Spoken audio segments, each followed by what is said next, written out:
Hello and welcome to Good Evening Britain, a Force for Good's weekly show coming to you live from our studios here in the heart of the great British city of Glasgow, with me, your host, Alistair McConnachie. We are broadcasting on all our digital platforms throughout the United Kingdom and across the world. We're bringing you quality, pro-UK comment and analysis every Wednesday from 7 until 8 p.m. on Facebook, on YouTube, on X, and also on TikTok. Folks, please do tell us where you are watching from on this winter's evening, whether you are in Scotland, England, Northern Ireland, and Wales, or elsewhere in the world. We love to hear from you. And as usual, we've got a packed show up until 8 p.m. this evening. And at the bottom of the hour, we have our guest, friend of the show, Avellina Balestri, who is going to be talking about one of Glasgow's greatest sons, Sir John Moore, soldier and heroic general. That's at 7:30. Until then, though, we've called this program 100 Days to Go, because 100 days from today, we will know the result of the Holyrood election. 100 days from today will be the 8th of May, which will be the day after the actual election itself. Because remember, this time around, they're not counting the votes on the Thursday evening. Instead, they're counting the votes on the Friday during the day. So the votes are going to be kept overnight, presumably in safe quarters, until they're counted during the day. Is this much of an improvement? Well, I suppose it might help some council employees who do the voting, who do the counting, I should say. But beyond that, it really just holds up the process in our view. An unnecessary delay until we find out, presumably on Friday afternoon, who is going to form the new executive and where the balance of the seats lie, where the 129 seats will fall. And at the moment, the SNP is unfortunately the favourite for the majority of the seats, with Reform and Labour tied in second place. Now, John Swinney has said that if he gets 65 of the 129 seats available, then he believes that's a mandate to call for another separation referendum. Goodness me, what an original plan. What an original policy. Isn't that wonderful? Who would have thought that John Swinney would call for yet another referendum on separation? But hey, that's his bag. You know, the Scottish National Party wouldn't be much were it not for that, and so that's to be expected. Some of his supporters saying, "Oh no, don't make it 65 SNP seats, make it 65, including the other parties, such as the Scottish Cabbage Party, otherwise known as the Soggy Greens. Include them in the 65, and that way you'll have more certainty of being able to call for a referendum." But clearly, from his perspective, that doesn't make any sense, because he wants people not to vote for the Greens, but to vote for the SNP. So he's saying it has to be 65 SNP seats. So it's our job between now and then to do our best to ensure that doesn't happen, and to do our best to encourage people to vote anybody but the SNP or the Greens or any other parties that might be disguising their separatist intentions. There's Alba, and there's a new one on the scene as well, which I won't mention now, but I'll mention nearer the time as well, that also wants separation. So before we go ahead with the show, folks, if you're watching on X, please do give us a repost. That really helps the algorithm. If you're watching on YouTube, please give us a thumbs up. And please give us a share. And if you're watching on Facebook, please give us a thumbs up and please give us a share and leave a comment on any of these platforms, because that helps to get the message out there. Our patriotic UK position. Del Hart on TikTok says, we said no in 2014. Where is the democracy? No means no. Quite correct, Del. I agree with you 100%. Brizzo joined. Hi to Brizzo. This is Scotland's premier pro-UK podcast. And the national newspaper has a podcast, which includes its editor, who's a young woman, and she talks to presumably other journalists on the National around these sorts of same issues. And we're much better at it, of course, than the National is. But they did say something ridiculous. I think it must have been this week. And they claimed on the National podcast that Holyrood elections are, quote, always have a higher turnout than UK elections. And if you don't believe me, let's run the clip right now. That's what makes this election so interesting. And I don't know, maybe it does give hope. Maybe it does give a little bit of hope. And maybe folk will get out to vote. Like we've seen with Holyrood, that it always has a higher turnout than UK elections. So yeah, it's super interesting what she said, and definitely. Yeah, we'll dive deeper. Well, that certainly looks like a compelling broadcast. But I do want to pick up the lady on the left there who said, quote, Holyrood always has a higher turnout than UK elections. Always than UK elections. Well, because this is a force for good and because it is Scotland and Britain's premier pro-union podcast, we've already got these statistics ready. So let's fire up the graphic which explains it all. As we say here, Westminster enjoys greater democratic legitimacy in Scotland as measured by percentage turnout than Holyrood.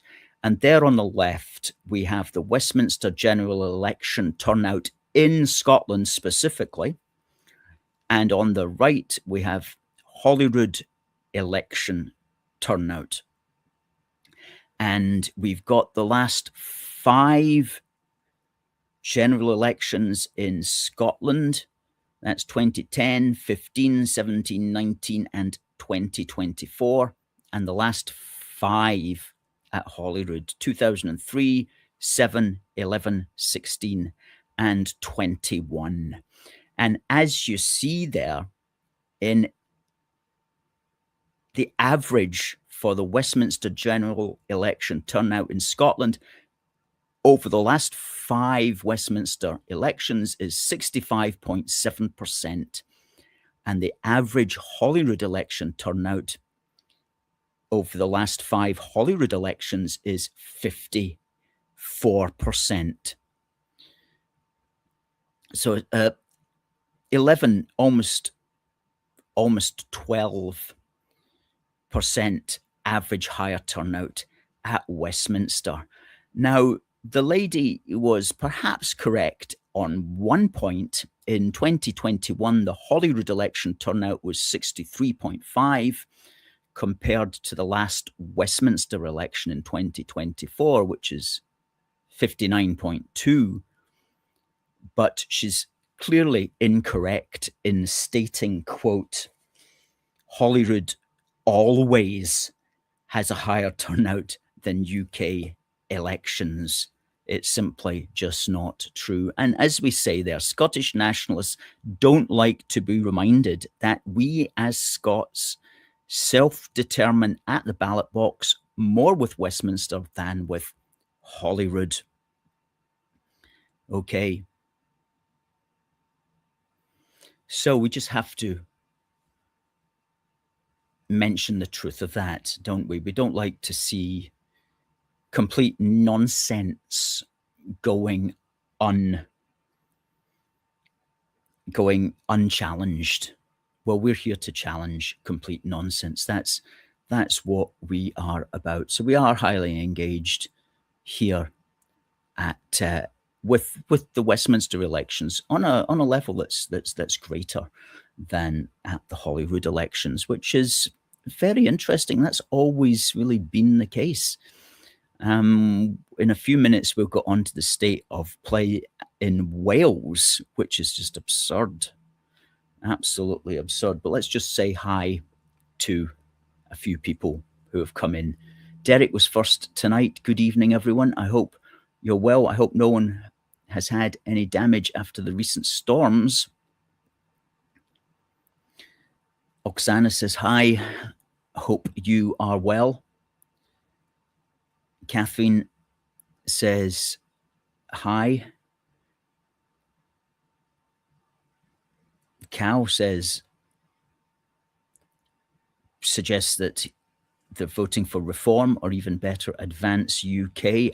Don't know if Advance UK has got any candidates in Scotland. I certainly haven't heard of any at this stage. Maybe closer to the time we'll know about that. But Reform will probably have hoovered up the vast majority of eligible candidates, I should imagine, for that political tendency.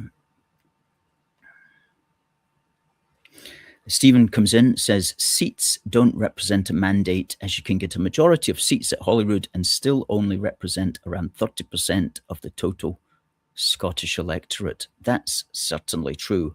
A mandate really has to include not just the number of seats, but actually a majority of the actual people who voted for that party on the day. Otherwise, it's not really a proper mandate, is it? We need a super majority, not just seats, but actually of people, certainly before you do anything like think about breaking up the United Kingdom. Oksana says, we want a party who gives us less immigration. Second that emotion. Absolutely. Hi to Derek. Good to see Derek as always. And British Legends. Hi to you, British Legends. Hope you and the family are well.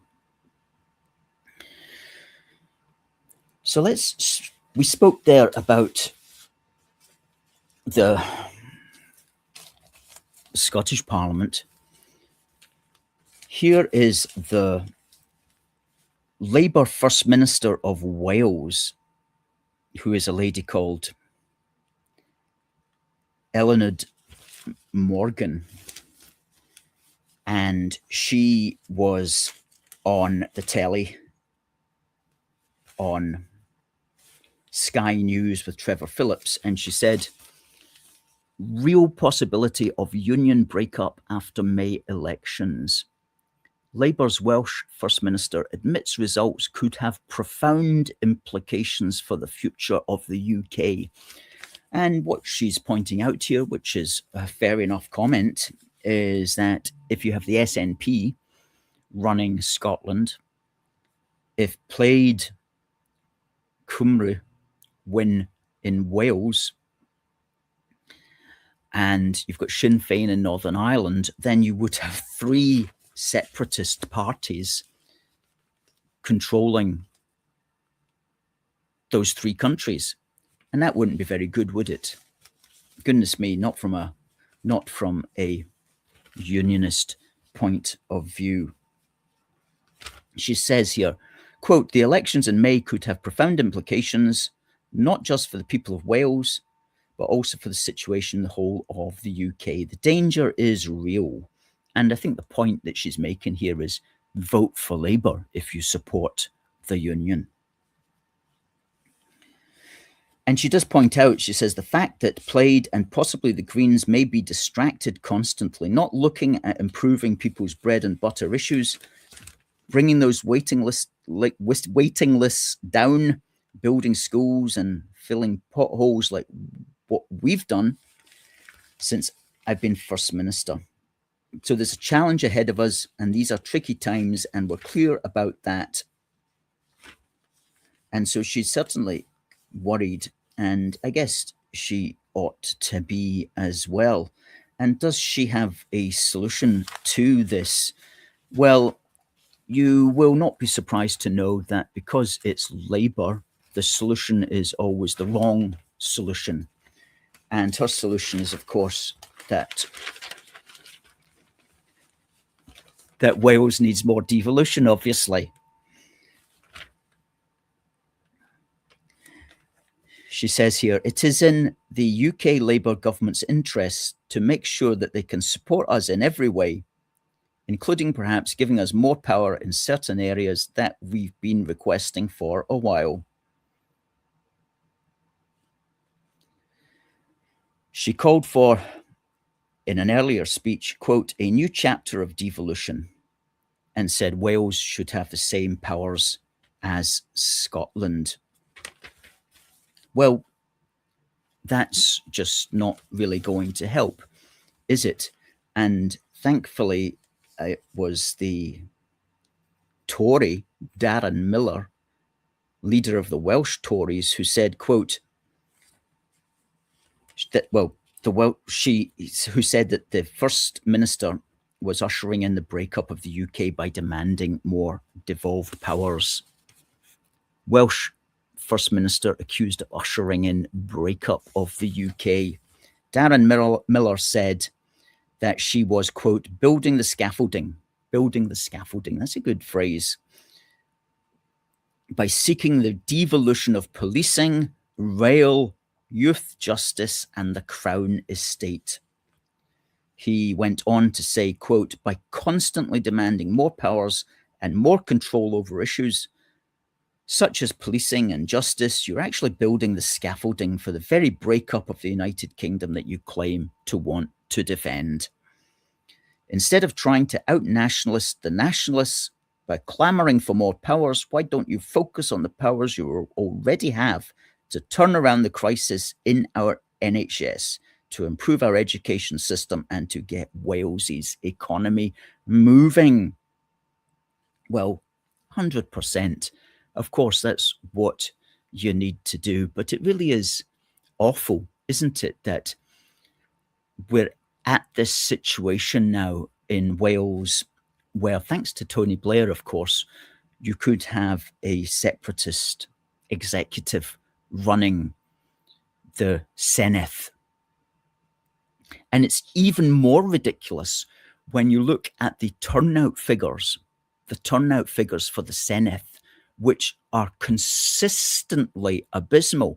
Now, a minute ago, I showed you the Westminster versus Holyrood turnout figures in the last 5 elections to each of these parliaments. Let's now look at the Welsh turnout figures.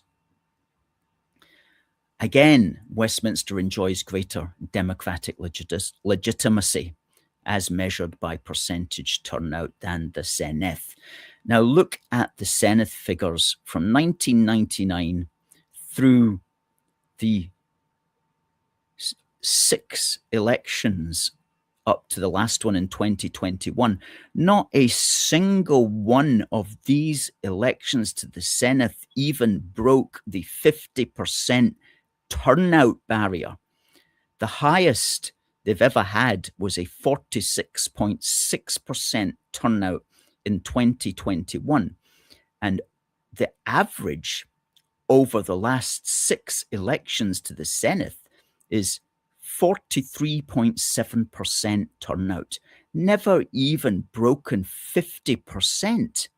And yet we've got the serious threat of a separatist organisation trying to break up Wales from England when the Parliament, the assembly that they're doing it in, has never even had a turnout of 50% of the population eligible to vote in Wales. It's beyond belief. Now, if you compare it to the last 6 Westminster general election turnouts in Wales, you see that over the last 6 Westminster elections, the average turnout is 64%. It's not brilliant, but it's considerably better than the Senedd turnout of 43.7. So again, the Welsh self-determine more with Westminster than with the Senedd. Okay.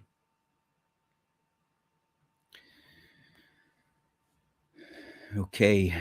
So seriously, that's a remarkable figure, but it just shows the extent to which democracy can really, well, is that democracy? Is that, if you're not getting a 50% turnout, what kind of legitimacy does that assembly even have? Does it have any real democratic legitimacy? That's the question.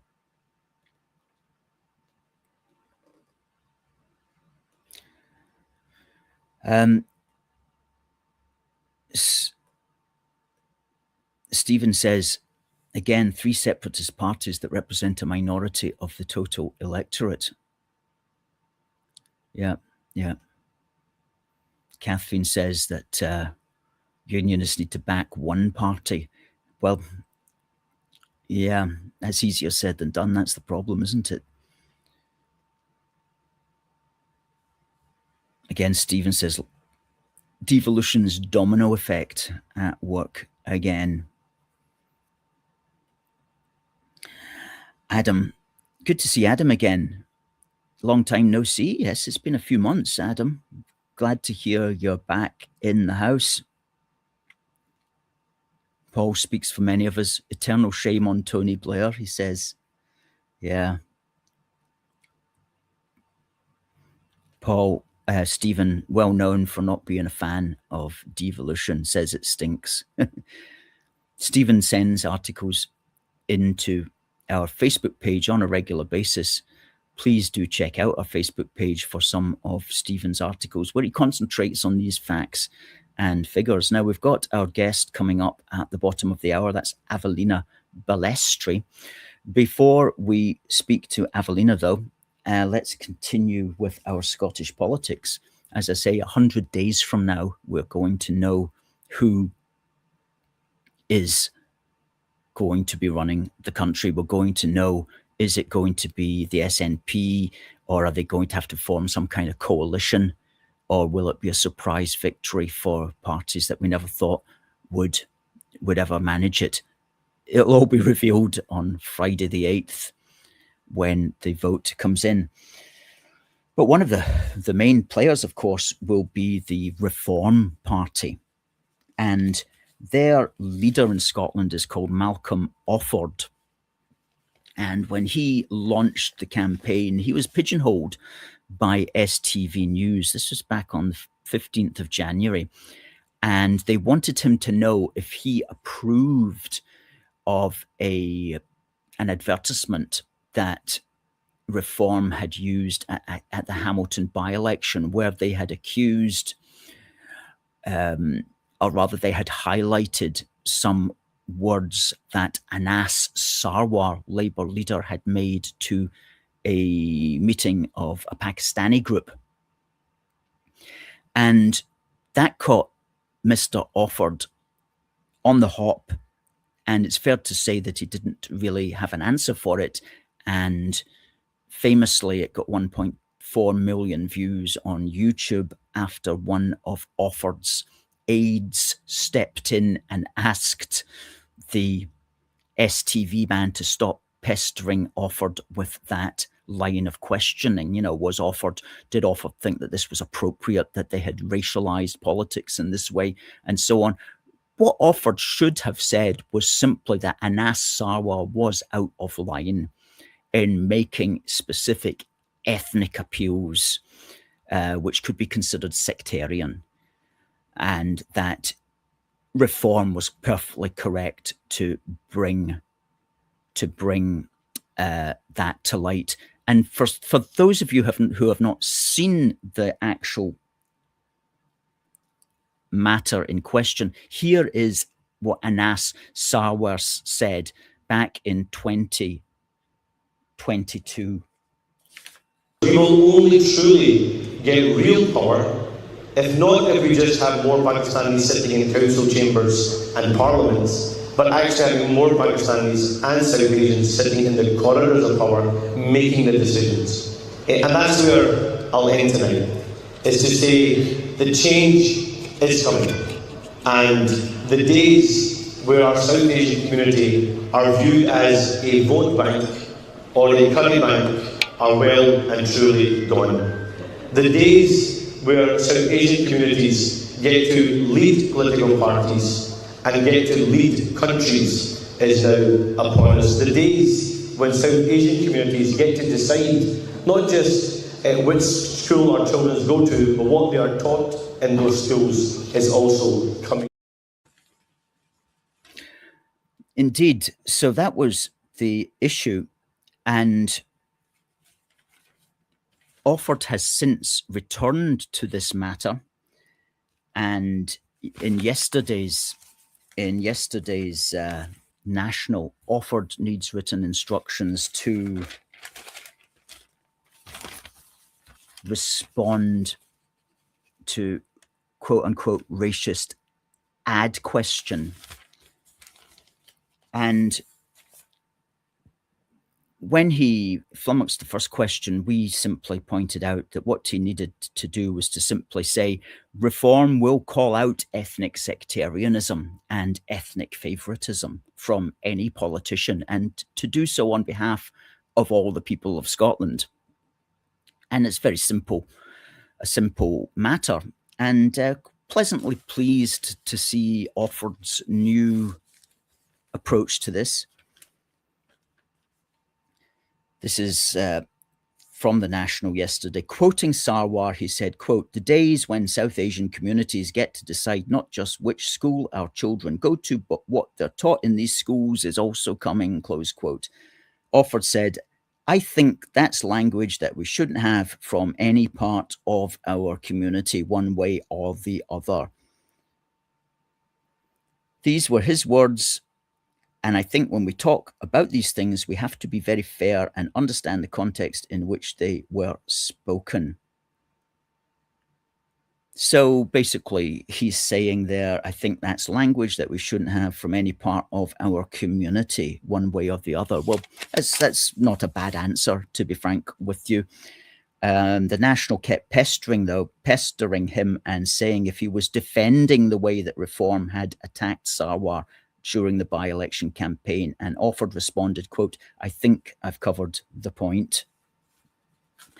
So anyway, I would like to see Offord and basically all politicians, whatever party, standing up to those sorts of questions and being able to deal with them without getting on the back foot and being concerned or afraid of them.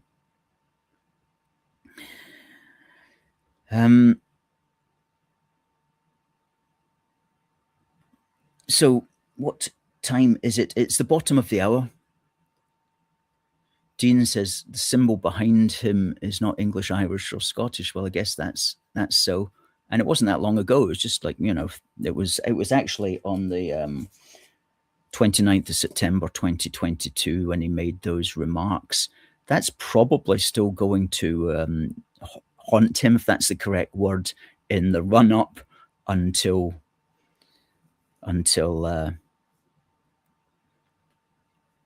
7th of May. And if I was Reform, I would be making hay on that quite frankly. Adam says, they keep saying reform is pro-independence. Well, that's simply not really so, is it? The leader said that a referendum on independence is not the priority of the people now, but it could be in, say, a decade's time, but he doubts it. That doesn't make him pro-independence, does it? No, it doesn't. And all he's done is he's just kicked he's kicked the ball down the road 10 years, and maybe in 10 years he'll say exactly the same thing and kick the ball down the road for another 10 years. That's how politics works. Now, folk on TikTok, we're going to be bringing in our guest, Avellina. If you want to see Avellina, please go to, on TikTok, go to our YouTube page, youtube.com/UK A Force for Good. But until then, I'm going to have to say goodbye to the folk on TikTok.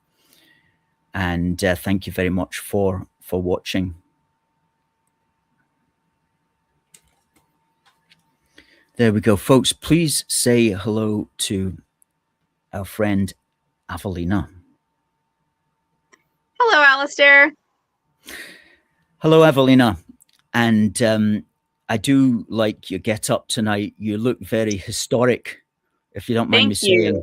You look appropriately attired to be discussing these matters of it's the 18th century tonight, isn't it?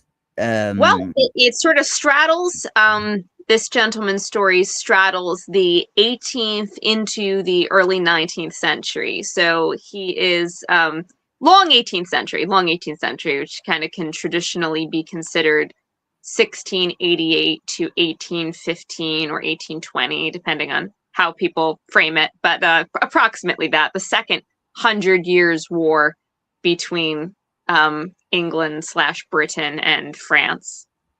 Yes, well, the person we're going to talk about tonight is actually a son of Glasgow, and he died as Sir John Moore, and he has got a statue in George Square, and that's him there. It says, to commemorate the military service of Lieutenant General Sir John Moore, native of Glasgow, his fellow citizens have erected this monument.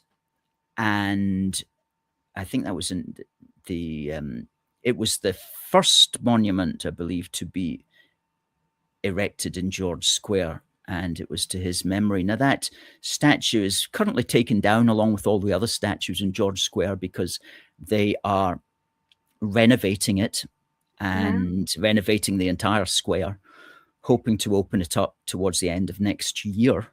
This year, the end of this year. So let's hope that they bring that statue back.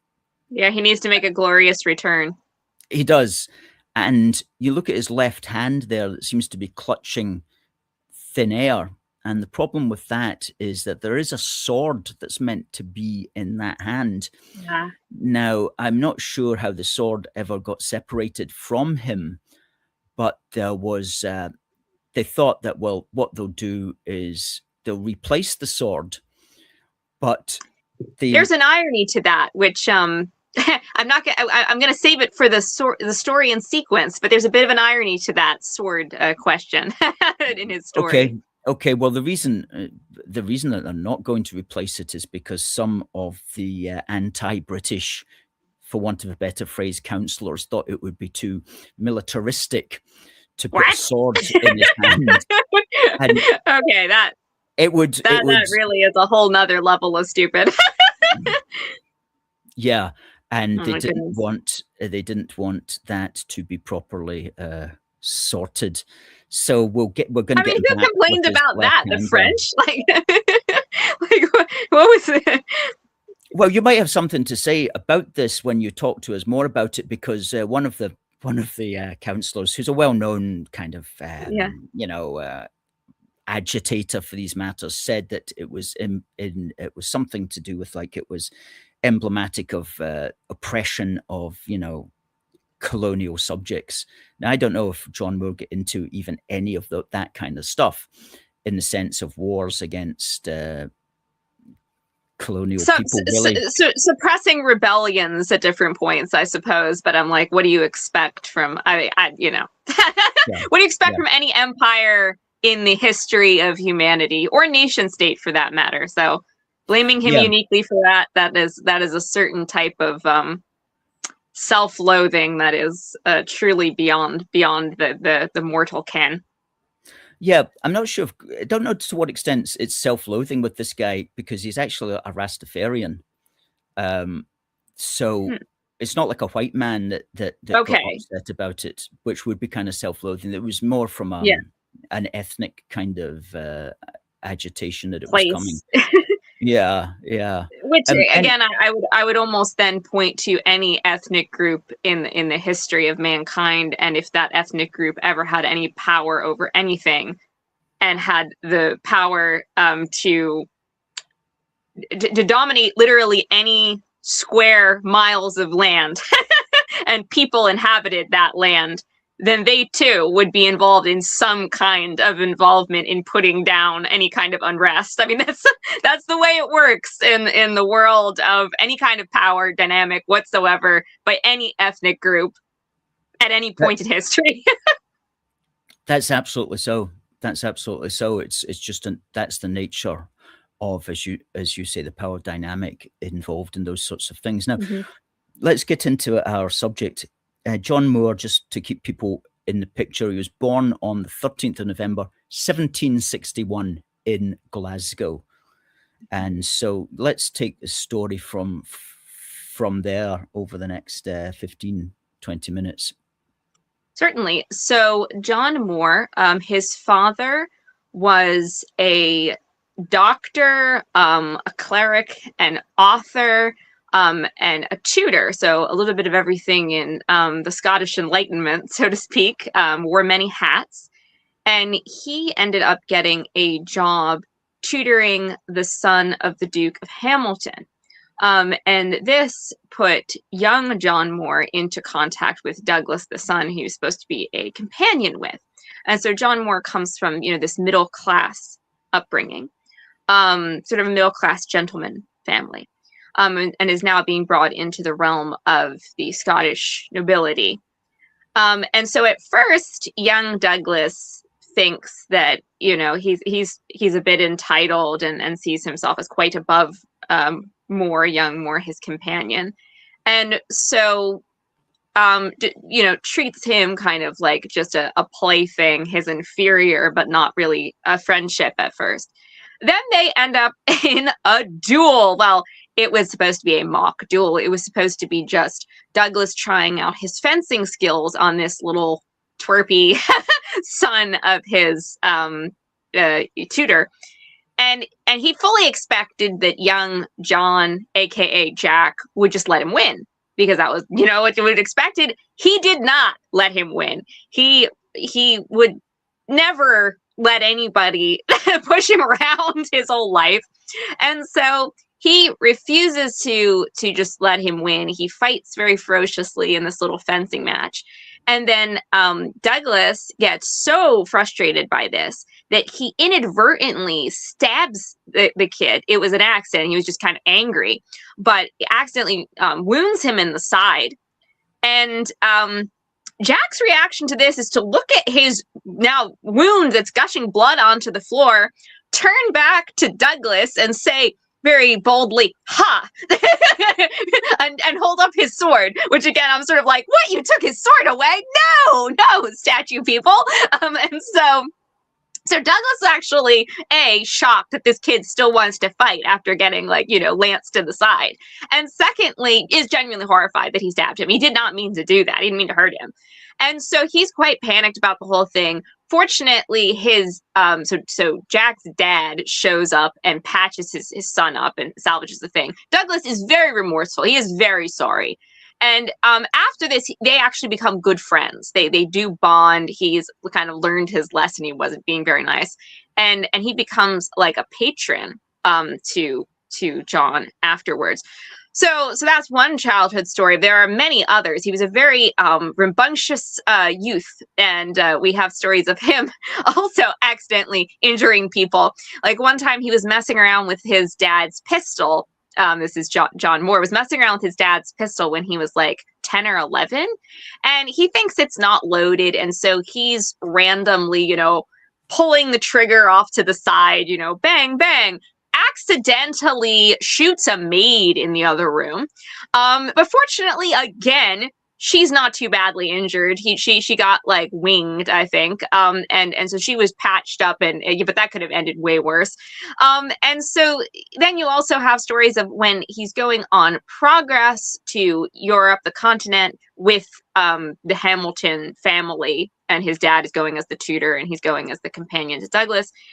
He gets into a good old-fashioned fist fight with some young sons of French aristocrats, and nearly creates an international incident over this because he basically just punches a bunch of them when they make fun of his comparatively plain clothing. And so his dad has to diffuse the situation and try to, I'm putting him on, I'm grounding him. It does not create an international incident and all this stuff. And then in the immediate aftermath of that, young Jack climbs a volcano. So he climbs a partially active volcano in Italy. Gets a bit burnt doing so, but survives because he's Scottish, and Scots, it seems like in these stories, often they tread that line between crazy and indestructible, and then eventually destructible, but it takes a lot. It takes a lot to take them down. So this is just in his childhood. And then by the time he is 16 or so, he joins the military. And this was in part inspired during his journeys through continental Europe. When he was in Prussia, he met a Jacobite exile gentleman. He'd been exiled from the 45 and was now a mercenary in Prussia, who took a shine to teenage John and gives him a copy of the poetry of Horace, which will become something that he treasures throughout his life. And it actually, spending time with this guy becomes his inspiration for joining the military, the stories of military glory and whatnot. So he ends up joining the British military. He was invited by the guy to join, become a mercenary, essentially. But he's like, no, I would rather serve my own country. So he ends up in the British Army at a young age, about 16. And his first tour of duty is basically in North America, in the American Revolution. And so one little anecdote from that is that, similar to another Scottish soldier that we talked about on this program, Major Patrick Ferguson, he had the opportunity to shoot a rebel officer, but he didn't do it because his back was turned to him, and there was that code of ethics holding him back, that he wouldn't shoot a man who had his back turned. So those were his ethics when he was in his teens. Now, we come around to, as his career goes forward, possibly what some people were talking about when they were protesting him, I guess, in the statue in George Square, was that he, his regiment and whatnot, are involved in the suppression after the American Revolution. Kind of derails for them.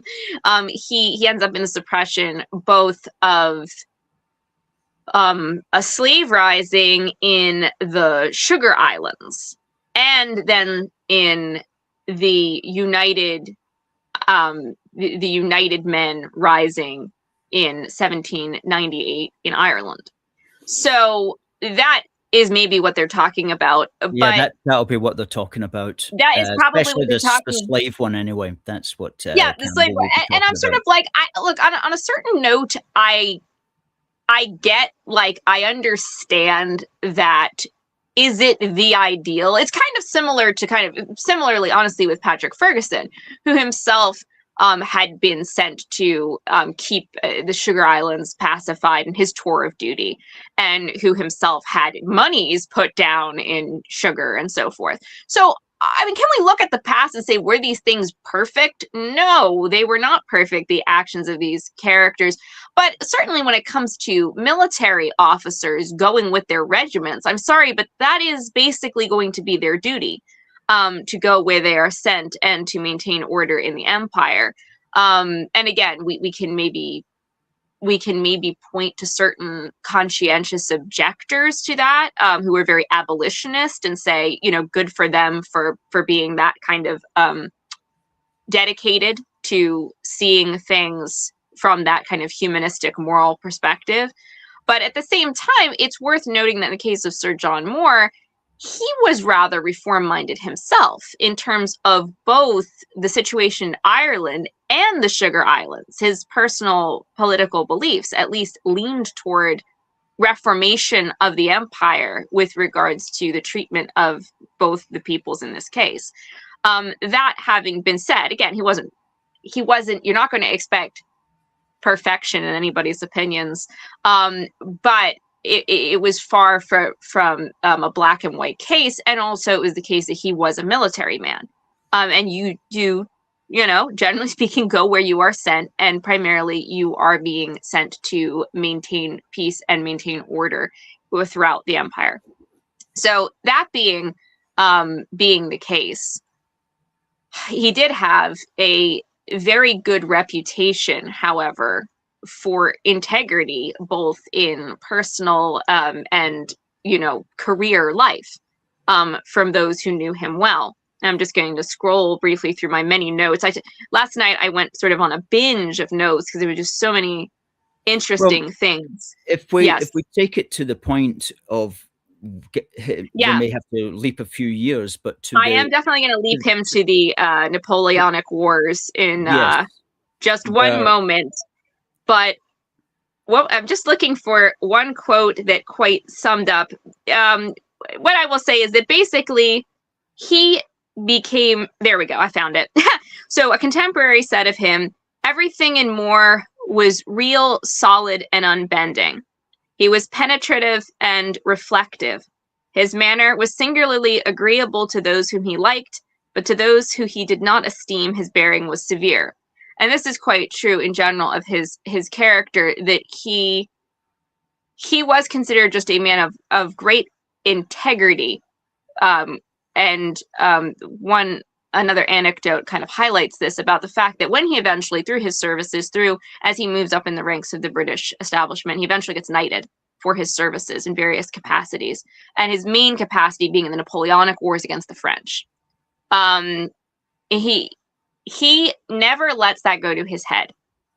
They say even after he is knighted and after all these things happen, if he is invited to a glittering assembly, or he is invited to the home of comparatively poorer friends of a more obscure background and a lesser class, he will cancel any important engagement, if it's, you know, any important social engagement, shall we say, if it's not business, if it's not strictly like duty, he will cancel it in order to spend time with those friends.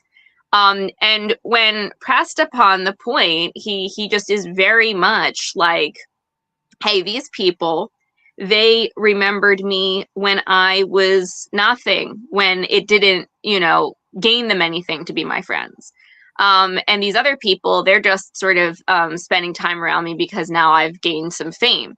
And so that was a good example of how he was.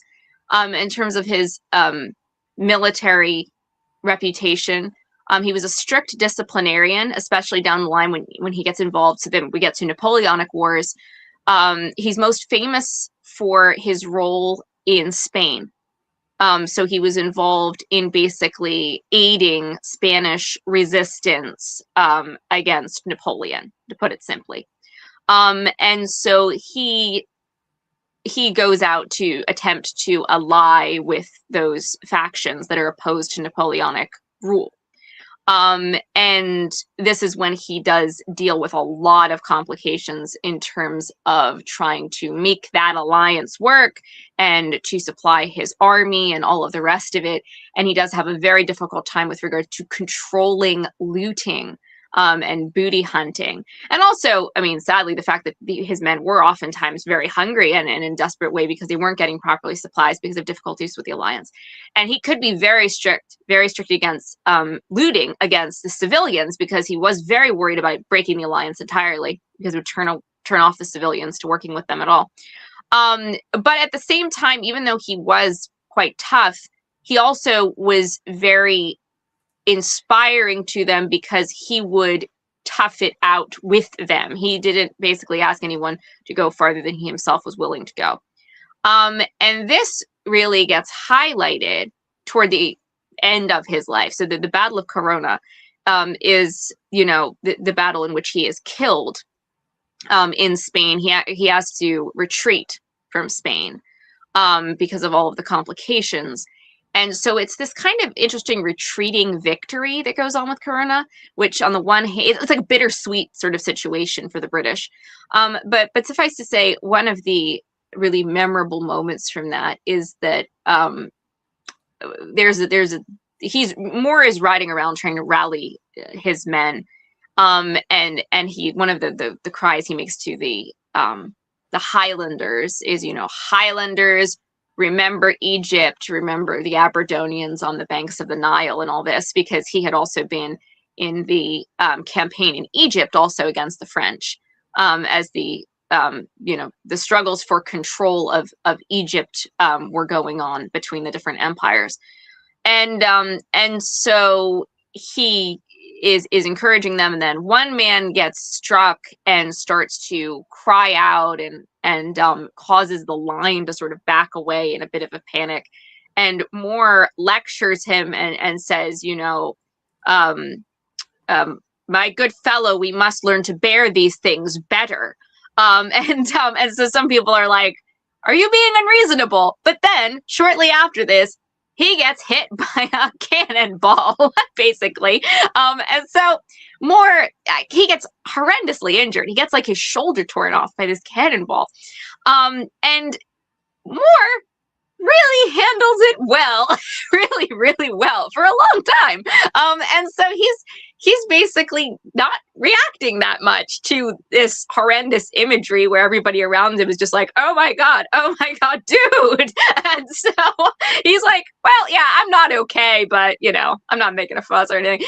And so he starts to get, taken off his, horse, carried off, and he en route through the town, and he's being taken to a house, and one of his manservant who is Frenchman, ironically, is quite freaked out to see him looking like that. It does not look good, and so he starts to kind of freak, and so Moore very calmly and with a smile says in French, "My friend, this is nothing." Which I'm like, no, it's something. But anyway, he's holding himself together really well, but he does seem a little like he's starting to get nerved out. But when his close friend ends up coming over and says, Anderson, don't leave me. And he says to him, they start to try to take his sword off of him. We're going back to the irony of the sword. And his sword gets kind of caught. And they're afraid of the sword jabbing into his injuries. And he's saying, no, don't take it off me. It's best that the sword leave the field with me. Do not leave it to the enemy. And so basically he gets taken into the house, and they start to operate, and it's all quite like intense pain, and he turns completely white, and he's biting his lip, but he does not cry out. So he kind of merits that don't cry out business in the beginning. So he's at least holding together. But when he does break down is when he tries to dictate a message to his mother, who he always was very, very close to. He was very close to his parents. And so then he breaks down finally and can't get, he says, I have so much to say, but I can't get it out. And he starts to choke up. So very tragic. I'm not surprised. Well, let's fast forward, because we've only got a couple of minutes, but let's fast forward to the actual burial, because that's what he's kind of famous for, isn't it? Almost. It is what yes, because he gets the wonderful poem written about him. I'd like to just say a few words myself about that, because the poem was called The Burial of Sir John Moore after Corunna, and it was written in 1817 by Charles Wolfe, who was a relative of General James Wolfe, by the way. Right. And it was, I'm led to understand that it was widely taught in schools because it had a snappy tone to it, a snappy rhythm to it, and I'll just read a quick verse. Slowly and sadly we laid him down from the field of his fame, fresh and gory. We carved not a line and we raised not a stone, but we left him alone with his glory. And so several verses with what's been called the rhythm of a drum beat. And I can definitely see that. There's a good article about this, which we'll put up in the links, about the extent to which this poem, and I'm quoting from the article, it goes, the article argues that, quote, the presence of Wolfe's poem, that's about the burial of Sir John Moore, in the minds of ordinary individuals played its part in creating the social expectations that led to the establishment of the national cemeteries in the United States. And interesting. Thus, in due course, to the mass memorialization of World War I. Oh, wow. And so that's about that poem, and my favorite bit of that poem is this line, which is, lightly they'll talk of the spirit that's gone, and o'er his cold ashes upbraid him, but little he'll reck if they let him sleep on in the grave where a Briton has laid him. Yep. So it's very and then so just to wrap him up there, is the fact that in the aftermath, his second in command also has he is wounded as well, and he's very stoically handling getting operated on and doesn't cry out during said operation. But then when they come and they tell him Moore has died, then he breaks down weeping. And this was not uncommon, because although he was a tough disciplinarian, his men were very inspired by him. And so long after that, many people who served under him would continue to proudly call themselves Moore's men. And it was a real rallying point for them to have that kind of identity. And even his enemies. It absolutely must have been, because just to end, we do have a very good picture of his, that's not his grave, but it's a memorial to him in Westminster Abbey. St. Paul's Cathedral. Sorry, yeah. St. Paul's Cathedral says, sacred to the memory of Lieutenant General Sir John Moore, who was born in Glasgow in the year 1761. He fought for his country in America, in Corsica, in the West Indies, in Holland, Egypt, and Spain. And on the 16th of January, which was just 10 days ago or so, was slain by a cannonball at Corunna. And that's an amazing piece of marble there. It is, very much so. Beautiful. If his burial in the battlefield wasn't too big, that's certainly something that reminds us of it and pays. And on the battlefield, just very, very briefly, I just want to finish with this one bit, which is that Marshal Soult, so the French commander, greatly respected Moore. They both had a kind of old-fashioned chivalry to them. Moore was renowned for his chivalry once when capturing a high-ranking French officer. He gave him his own sword to fill his empty scabbard. He invited him to dinner. He gave him his own underclothing because of the cold. So he's very chivalrous to different French commanders. So in response to this, Marshal Soult, when he discovers the place where Moore was laid, he erects a plaque and with an inscription from Horace, the classical poet that Moore loved so well. And it reads, "So it is true in the long sleep of death our hero lies, whilst honor with bright faith, truth and justice unashamedly weep for their one incomparable son." Well, there you go. There you go. It's certainly gone down in history. And not only is there a statue, hopefully to be returned to George with Square. Sword in hand. With sword in hand. Ideally, but probably unlikely. There's also a pub in Argyle Street called the Sir John Moore. So for all those Glaswegians who may have been in it before and didn't quite know who the chap was, now they are contractually obligated when they next go in to raise a pint to his memory and honor with a sword in the other hand. I'll say so. Avellina, it's been a blast as always. Thank you very much for coming on. We'll have you back on, of course, again this year. I know you've got plenty of Scottish and British. We still got to get around to Sir Hugh Mackay. I keep threatening to do Sir Hugh Mackay, and then the reason why it was like I just recently saw anniversary of Moore's death, and I'm like, oh well, it's timely. But yes, next time round, I think we should finally get round to Sir Hugh. Get that in the bag.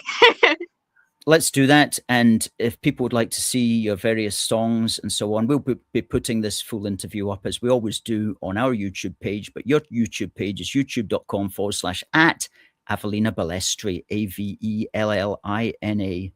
Balestri, for those listening on audio podcast only. So let's say goodnight. And thank you so much, Alistair. Folks, let's thank Avellina in the chat. Cheers then. Bye. Good night. Great stuff. Thank you to Avellina for keeping it real and for keeping us